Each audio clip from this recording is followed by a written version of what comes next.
Assalamualaikum warahmatullahi wabarakatuh. Perkenalkan, nama saya Najayanti dengan NIM 2106154 dari kelas 1B Prodi PGSD. Di sini saya akan menjelaskan tentang psikologi pendidikan dan bimbingan. Psikologi pendidikan adalah studi sistematis tentang proses dan faktor yang berhubungan dengan pendidikan. Menurut Anita Wolfhoy 2007, definisi psikologi pendidikan adalah ilmu yang memfokuskan perhatiannya pada proses belajar dan pembelajaran, menerapkan metode dan teori psikologi, dan menjadikannya menjadi teori secara kesesuaian. Pendidikan psikologi hanya untuk manusia secara teratur dan terjadwal. Yang melakukan pembelajaran harus secara sadar dan efektif. Psikologi mencakup ilmu kejiwaan, karakteristik, pertumbuhan, tingkah laku, dan kesehatan mental.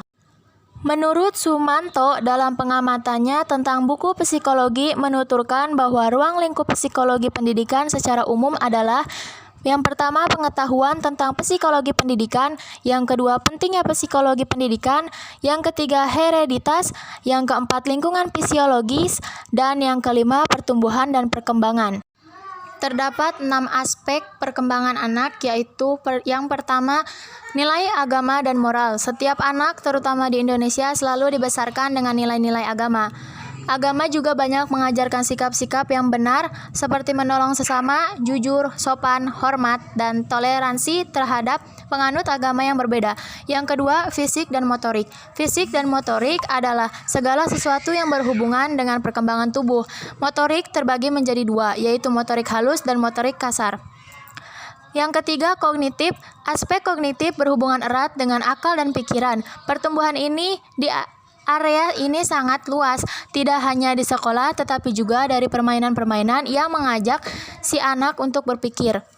Yang keempat, sosial emosional. Pada aspek tahap perkembangan yang satu ini sangat terkait erat dengan pengenalan diri dan orang-orang di sekitar. Yang kelima, bahasa. Si anak lebih memahami hal yang dimaksudkan orang tua atau guru seperti perintah, aturan, cerita, dan menghargai bacaan. Dan yang terakhir adalah seni. Setiap anak terlahir imajinatif, maka tidaklah aneh kalau seni juga termasuk dalam 6 aspek perkembangan anak. Tugas anak menurut Robert J. Havigers adalah sebagian tugas yang muncul pada suatu periode tertentu dalam kehidupan individu, yang merupakan keberhasilan yang dapat memberikan kebahagiaan serta memberi jalan bagi tugas-tugas berikutnya. Kegagalan akan menimbulkan kekecewaan bagi individu, penolakan oleh masyarakat, dan kesulitan untuk tugas perkembangan berikutnya.